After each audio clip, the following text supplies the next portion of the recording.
Teman-teman sekalian, welcome back to my channel. Tentunya teman-teman sekalian sedang menantikan pengumuman yang akan dilanjutkan dengan pendaftaran seleksi CASN tahun 2023 ini. Dan jika kita melihat kembali pada surat yang dikeluarkan oleh BKN pada tanggal 21 Agustus 2023 kemarin, yang ditujukan kepada pejabat pembina kepegawaian, instansi pusat dan juga daerah terkait jadwal pelaksanaan seleksi CASN tahun 2023, maka pengumuman seleksi akan dilakukan pada tanggal 16 sampai dengan 30 September 2023, baik itu CPNS maupun P3K, jadwalnya sama, yang akan dilanjutkan dengan pendaftaran seleksi pada tanggal 17 sampai dengan 6 Oktober. Baik itu CPNS maupun P3K pun sama, akan dilakukan bersamaan terkait pendaftaran seleksi CASN 2023 ini. Untuk itu, selain teman-teman mempersiapkan diri dalam hal belajar bahan ataupun materi ujian, teman-teman juga perlu mempersiapkan berkas ataupun dokumen agar digunakan saat teman-teman melakukan pembuatan akun dan dilanjutkan dengan login pendaftaran. Dan berikut ini saya akan memberikan sedikit gambaran terkait login pendaftaran dan juga dokumen yang akan diupload saat login pendaftaran nanti. Untuk itu, mari ikuti video ini hingga selesai. Sebelum kita lanjut, saya mengajak sobat YouTube yang baru menemukan channel ini, jangan lupa untuk menekan tombol subscribe dan nyalakan lonceng notifikasinya, sehingga bisa mendapatkan video-video terbaru dan tidak ketinggalan informasi dari channel ini. Ketika teman-teman sekalian sudah berhasil membuat akun, maka langkah selanjutnya adalah masuk pada login pendaftaran.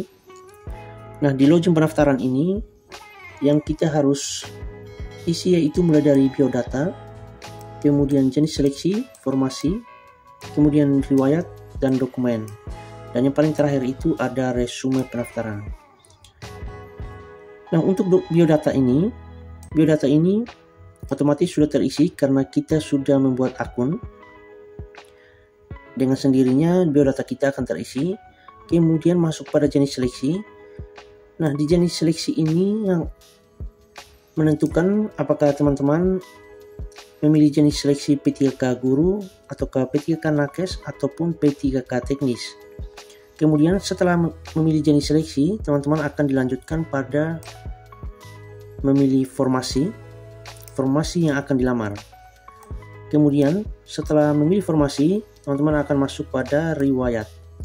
Nah, di riwayat ini ada riwayat pendidikan, kemudian riwayat pekerjaan dan juga riwayat prestasi.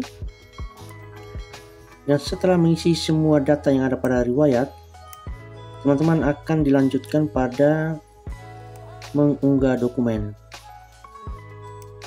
Nah, di unggah dokumen ini teman-teman perlu mempersiapkan berkas-berkas ataupun dokumen yang ukuran filenya sudah sesuai dengan yang ditentukan.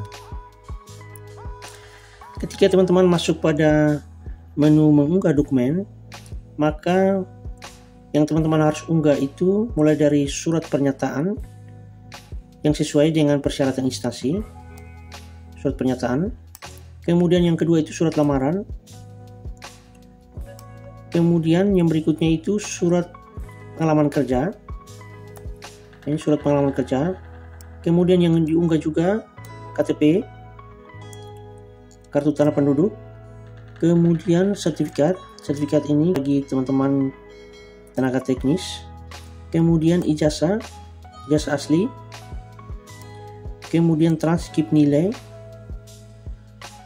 Dan yang paling terakhir itu pas foto berlatar belakang merah. Nah, beberapa dokumen ini yang teman-teman perlu persiapkan saat melakukan login pendaftaran ketika teman-teman sudah masuk pada menu unggah dokumen.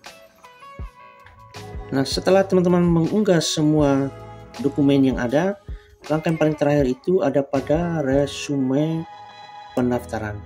Dan ini paling terakhir. Dan sebelum teman-teman mengakhiri pendaftaran, teman-teman perlu mengecek kembali dokumen-dokumen yang teman-teman sudah mengupload dan juga riwayat, kemudian formasi, dan kemudian juga dan jenis seleksi. Jadi teman-teman perlu mengecek kembali semua yang teman-teman isi dan juga mengunggahnya, sehingga dokumen yang teman-teman unggah ataupun yang teman-teman isi tidak ada kesalahan. Karena apabila teman-teman sekalian sudah mengakhiri pendaftaran atau resume pendaftaran, maka data ataupun dokumen Bapak Ibu tidak dapat diperbaiki. Teman-teman sekalian, itulah sedikit gambaran yang kami berikan. Semoga bermanfaat, dan sebelum saya akhiri video ini, saya mengajak kembali teman-teman sekalian yang baru menemukan channel ini, maka jangan lupa untuk menekan tombol subscribe dan nyalakan lonceng notifikasinya, sehingga bisa mendapatkan video-video terbaru serta tidak ketinggalan informasi dari channel ini.